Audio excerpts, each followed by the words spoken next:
5 की 5 गर्ल्स एक ही बीमारी की जो है मरीज थी कि हमारी दोस्ती हुई, मेरा बर्थडे था, हम ओयो में बर्थडे मनाने गए, कोल्ड ड्रिंक में कुछ दिया और ऐसा ऐसा संबंध हुआ।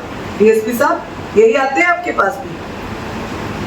अब मुझे कोई बता दे आप में से, ओयो कौन सा गुरुद्वारा है बर्थडे में प्रसाद ले जाने का?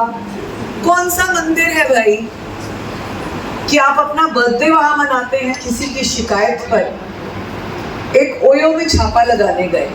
मुझे उम्मीद है सबको पता है ओयो क्या होता है। कई बार हम स्माइल कर देते हैं, शर्मिंदगी वाला या शर्म वाला, लेकिन आप सबको जानकारी होती है। एक बार हमें एक शिकायत मिली कि फला फला ओयो में स्कूल के बच्चे आते हैं। हमें बड़ी चिंता हुई, मीडिया को सुनने की बात है।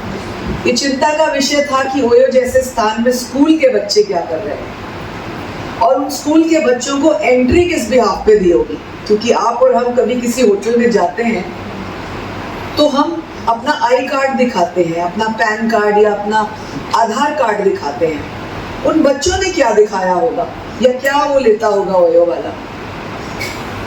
18 वर्ष से कम उम्र में पेरेंट्स के बिना होटल में, ओयोज में, कहीं पर भी ऐसे स्थान पर जाना वर्जित है, गैर कानूनी है।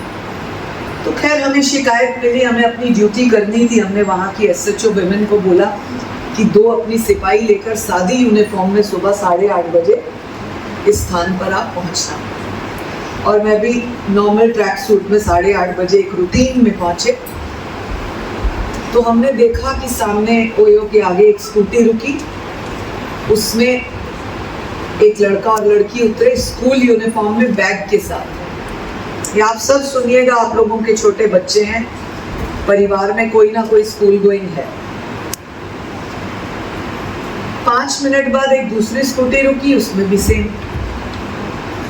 सबसे पहले हमने पुलिस को कहा आप स्कूटियाँ गायब करो इनकी। स्कूटियाँ हटाई, उसके बाद हम सारी टीम ओयो के अंदर गए, बच्चों को बाहर निकाल के लाए 2 रूम से। 6ठी कक्षा की लड़की और 9th क्लास का लड़का स्कूल यूनिफॉर्म में। यूनिफॉर्म देख के हम पहचान गए कि वो कौन से स्कूल के हैं। दूसरी 9th क्लास की लड़की, 12th क्लास का लड़का। बच्चों को हम बाहर लाए, जो भी पुलिस ने उनसे पूछताछ करनी थी उनको थाने ले गए, उनके पेरेंट्स को बुलाया, अवगत कराया और समझाया कि दोबारा ये बात ना हो। एसएचओ और मैंने कहा है देखें किसी और रूम में तो कोई नहीं है, 2 की तो हमें सूचना मिली थी कि इस तरह से 2 बाइक स्कूटीज आती हैं, बच्चे आते हैं, एक बार चेक करें क्या पता और कोई हो। तो हमने दूसरा तीसरा दरवाज़ा खटकाया तो उसमें से 24 साल का लड़का, 21-22 साल की लड़की, दोनों बाहर हम लेकर आए। हमने उनसे पूछा, मैंने पूछा लड़की से, बेटा ये क्या है, क्या आपका यहाँ आना बनता है? तो आप हैरान हो जाएंगे, मुझे भी शौक लगा जब लड़की ने मुझे ऐसे जवाब दिया, लुक मैडम मैं 21 की हो गई हूँ, आप मुझे ऐसे टोक नहीं सकती। मुझे बड़ा ताज्जुब हुआ, बुरा लगा। आपकी मेरी बेटी होती तो एक थप्पड़ भी मार देते, कुछ ना कुछ बोलते, लेकिन कई जगहों पर पुलिस के हमारे हाथ बंधे होते हैं, कानून ऐसा है। हम लड़की को बाहर लाए, हमने उसे समझाया, हमने कहा बहुत अच्छी बात है तुम 21 साल की हो गई हो, बहुत अच्छी बात है ये लड़का 24 साल का हो गया, लेकिन क्या हम 21 और 24 साल के हमारे माँ बाप ने हमें इसलिए पाल पोस के बड़ा किया कि हम यहाँ पर आए? क्या यही एक स्थान था जिसमें हमें 21 साल होने की वेट करनी थी, या और कोई दायित्व फर्ज हमारे पढ़ाई के बाद कोई और हमारी शिक्षा ने हमें कुछ सिखाया? आप लोग सारे स्टूडेंट्स हैं या स्टूडेंट्स पढ़ाई कर चुके हैं, किसी हमारे सब्जेक्ट में ये लिखा है कि after 21 you can go to this place, you should go there? किसी धर्म की किताब में लिखा है कि हमें ये सब करना है?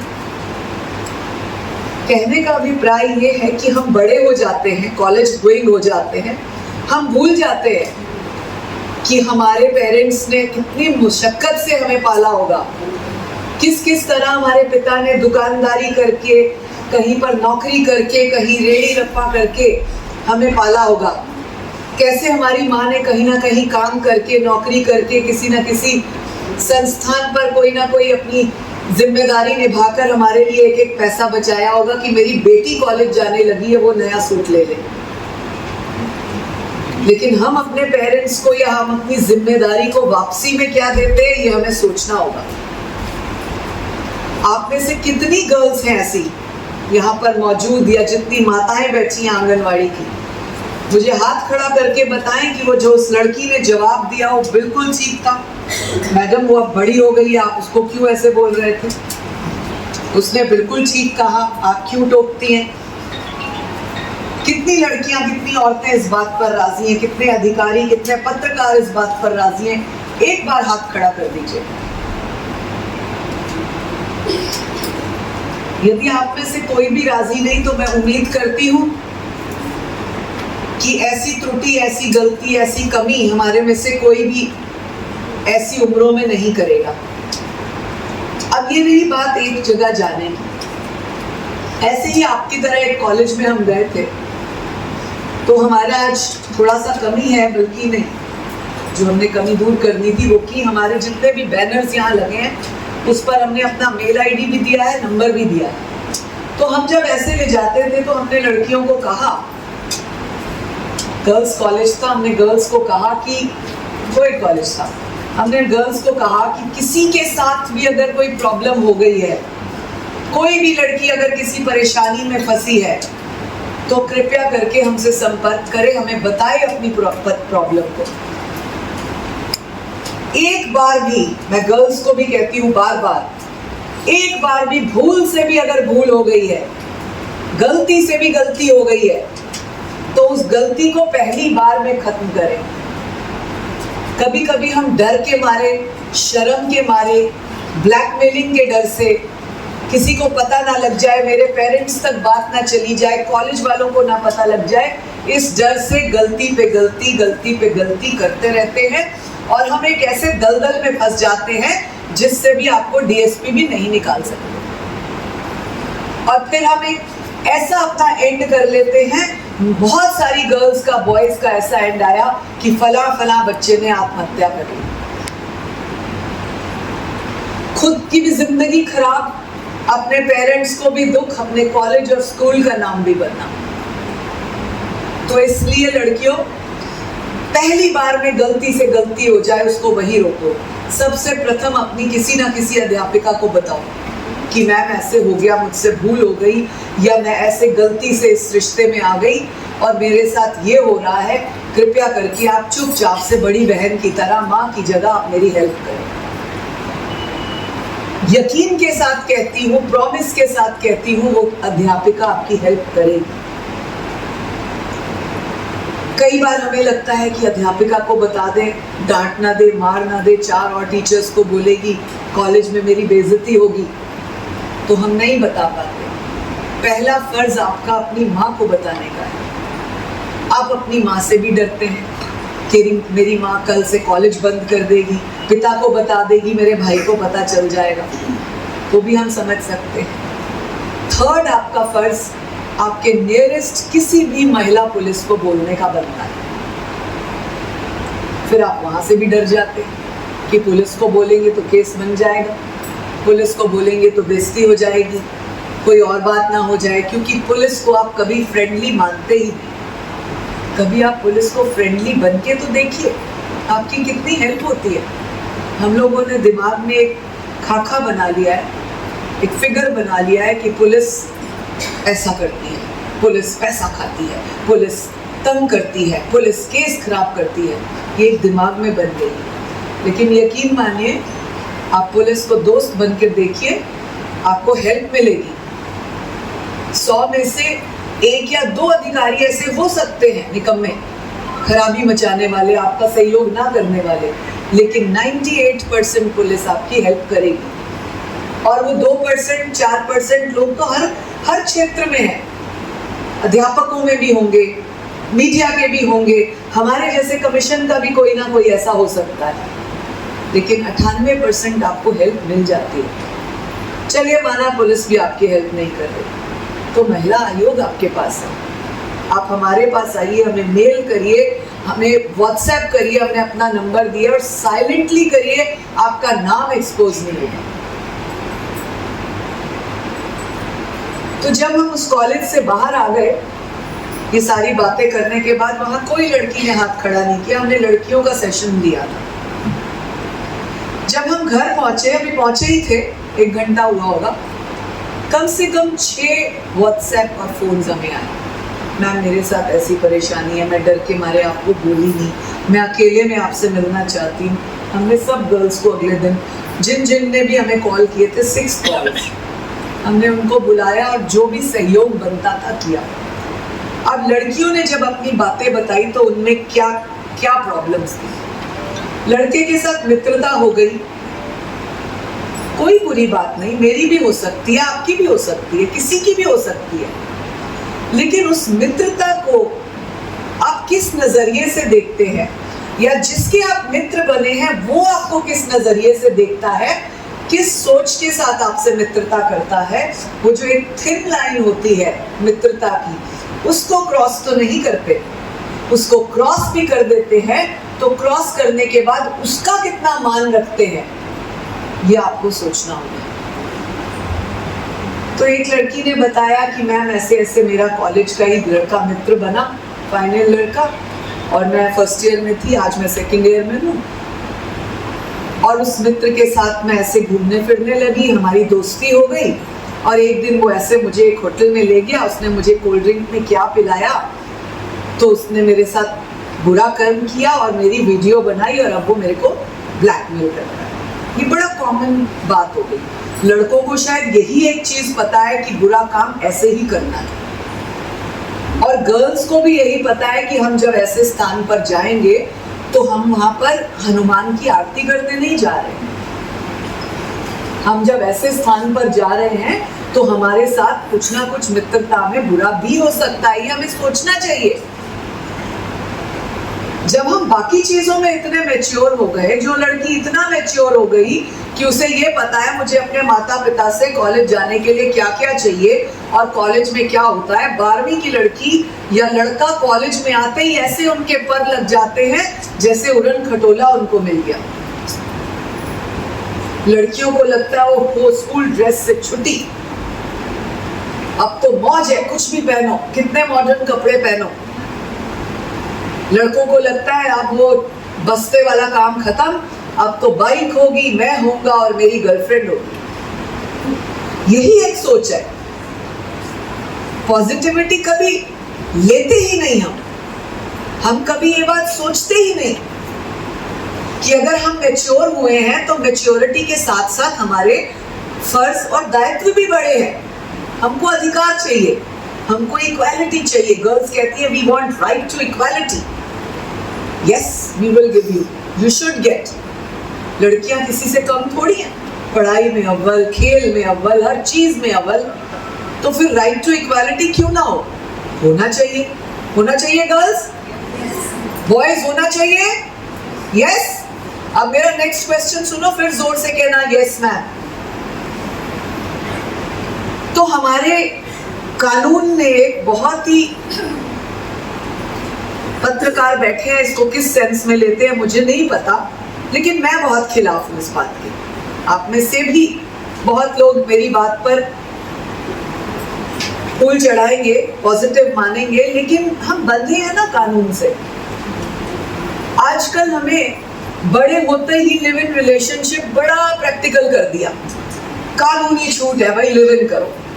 बॉयज ठीक है ना, लिव इन की छूट हो गई, आदमी बड़े खुश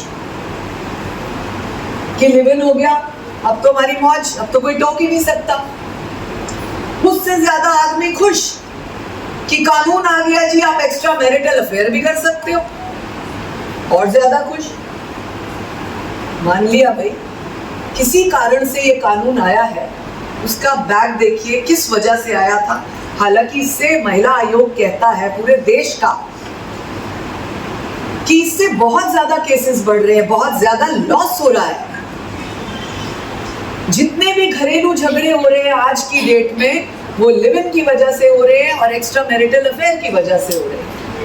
अब आदमी तो बड़े खुश, अब पीछे से लड़के हाथ खड़ा करो जो लिव इन में रहना चाहते हैं, जो एक्स्ट्रा मैरिटल अफेयर को पसंद करते हैं, क्या वो अपनी बहन को लिव इन अलाउ कर देंगे? क्या वो अपनी पत्नी को अलाउ कर देंगे? क्या अपने परिवार की किसी महिला को अलाउ कर देंगे? अगर हाँ, तब होता है राइट टू इक्वालिटी। अगर ना, तो फिर तुमने कौन से लड्डू दिए हुए हैं भगवान को? वहां कौन सी चढ़त चढ़ी है? धरती पर तो लोग बदनाम हो जाते हैं पैसे खा लिए। कौन से पैसे दिए कि तुम लोगों को अलाउ होना चाहिए और लड़कियों को नहीं होना चाहिए? और लड़कियां इस बात का ध्यान रखें कि जब भी वो इस मर्यादा को पार करती हैं, जब भी वो इस चीज को पार करती हैं, तो वो ये सोच लें कि उनकी आने वाली जनरेशन अगर वैसा करेगी तो उनको कैसा फील होगा। और अगर वो इस तरह का काम कर रही हैं तो उनको अपने पति को टोकने का कोई अधिकार नहीं। जहां जाता है जाए, जिसके साथ जाता है जाए, अपनी जिंदगी जिए। तब होता है राइट टू इक्वालिटी। अधिकार तो हमें चाहिए सबको, लेकिन हम अपना कोई फर्ज नहीं निभाना चाहते। तो अब वो जो 6 लड़कियां थी कॉलेज की, जो अलग अलग समय पर आई, अपनी अपनी बात रखी। 6 में से 5 की बात सेम थी। एक की प्रॉब्लम उसके रिश्तेदार के साथ थी कि मेरे मामा जी का बेटा आया था और ऐसे ऐसे हमारा संबंध हो गया और अब वो मुझे ब्लैकमेल करता है। ये तो एक रिश्ते की बात हुई। लेकिन बाकी 5 की 5 गर्ल्स एक ही बीमारी की जो है मरीज थी कि हमारी दोस्ती हुई, मेरा बर्थडे था, हम ओयो में बर्थडे मनाने गए, कोल्ड ड्रिंक में कुछ दिया और ऐसा ऐसा संबंध हुआ। डीएसपी साहब यही आते हैं आपके पास भी। अब मुझे कोई बता दे आप में से, ओयो कौन सा गुरुद्वारा है बर्थडे में प्रसाद ले जाने का? कौन सा मंदिर है भाई कि आप अपना बर्थडे वहां मनाते हैं? बर्थडे परिवार के साथ मनाया जाता है, बर्थडे रेस्टोरेंट में मनाया जाता है, बर्थडे अन्य कई स्थानों पर मनाया जाता है। ओयो के कमरे में बर्थडे मनाने का मतलब क्या है? फिर आप इल्जाम लगाती हैं, फिर आप बॉयज के खिलाफ रेप का केस डालती हैं, फिर उस केस को डीएसपी और एसएचओ लगे रहते हैं सॉल्व करने में। आप पत्रकार हैं, आप बताइए आपको कोई लड़की यहां से ओयो में ले जाए? जब तक इनकी इच्छा नहीं होगी नहीं जाएंगे। तो इसलिए कानून कहां बढ़ता है, कहां खराबियां मचती हैं, कहां प्रॉब्लम्स आती हैं, कहां आप ब्लैकमेल होते हैं, कहां आपकी लिमिट्स खत्म हो जाती हैं, जब आप अपनी मंशा से कुछ करते हैं, चाहे पुरुष या महिला, लड़का या लड़की, और फिर उसके बाद इल्जाम होते हैं। और ऐसा नहीं कि महिला आयोग है तो हम केवल लड़कियों की बात करेंगे। ऐसे बहुत से केसेस सामने आए कि हमारे पास कंप्लेंट्स लेकर आ जाती हैं कि मेरे साथ इस तरह से दुर्व्यवहार हुआ, 3 साल से मेरे साथ रेप हो रहा है। हमारे पति भी हमारे झगड़े के बाद हमारे साथ संबंध नहीं बना सकता, रेप नहीं कर सकता। हम सब शादीशुदा हैं, सबको पता है एक दिन पति के साथ झगड़ा हो जाए या पत्नी के साथ झगड़ा हो जाए, 4 दिन मुंह सूजा रहता है। सच बता दो। और मैं आपसे बिल्कुल प्रैक्टिकल बात इसलिए कर रही हूं कि सच्चाई यही है। कॉलेज है, भाषा का प्रयोग, शब्दों का प्रयोग, मर्यादा का प्रयोग करना चाहिए, मुझे भी, आप सबको भी। लेकिन आपको समझाएं कैसे? इससे बेहतर कि आप फंस जाओ, किसी रगड़े में आ जाओ और थाने चौकी तक पहुंच के आपके खिलाफ सजाएं हो, आपके साथ बुरा व्यवहार हो, उससे तो मुझे अपनी बेटियों को यहाँ बता देना बेहतर है कि नहीं है? मुझे आप लोगों को यहीं पर काउंसिल कर देना, यहीं पर समझा देना बेहतर है कि नहीं है? यदि हम आयोग बने हैं तो हमारी ड्यूटी है केवल आपका पति पत्नी का झगड़ा, डॉरी केस या आपका केस निपटाने का नहीं है। आप उस केस से कैसे बच जाए, वो पत्रकारों को मौका ही ना मिले कि क्राइम रेट बढ़ा, वो कैसे खत्म करे आपको ऐसे कन्विंस करके, जगह जगह जा जाके अपना गला बोल बोल के। मैंने अभी 3 विक्स खाई, पूछिए इनसे। स्टाफ रूम में बैठ के मैंने 2-3 विक्स खाई कि मुझे इतना बोलना पड़ता है, गला दर्द होता है। लेकिन भले ही मेरा गला दर्द हो, मेरा गला रुक जाए, मैं अपनी बेटियों को समझाने से बाज नहीं आऊंगी, अपने इन कड़वे शब्दों को बोलने से बाज नहीं आऊंगी। अगर 50 में से एक भी बेटी मेरी बात को मान लेती है, एक भी बेटा अपने धर्म को समझ लेता है, तो मैं समझूंगी 4 केस कम हो गए। अब हमने उन 6 बेटियों का क्या किया? जहां मामे वाला केस था, उनको तो परिवार में जाकर सारी बात क्लियर करी। भाई आप रिश्तेदारों को बुलाते हैं, ये सोचते हैं कि मेरे भरा दा मुंडा आ गया, वो थोड़े भरा दा मुंडा कर की गया, ये भी तो देखो। मम्मियां बड़ी खुश हो जाती है, मेरा भतीजा आया, वो भतीजा थोड़ा की कर गया, ये भी देखो। तो ये सारी बातें सोचने की, हम अपने रिलेटिव्स को बुलाएं, जरूर बुलाएं, लेकिन एक मर्यादा को, एक चीज को भी देखें कि जमाना कहाँ जा रहा है। और पत्रकार साथियों, 70% केसेस जब रेप के आते हैं हमारे पास, चाहे वो पॉक्सो के हैं, चाहे बड़े हैं, पुलिस जानती है वो रिश्तेदारी के होते हैं।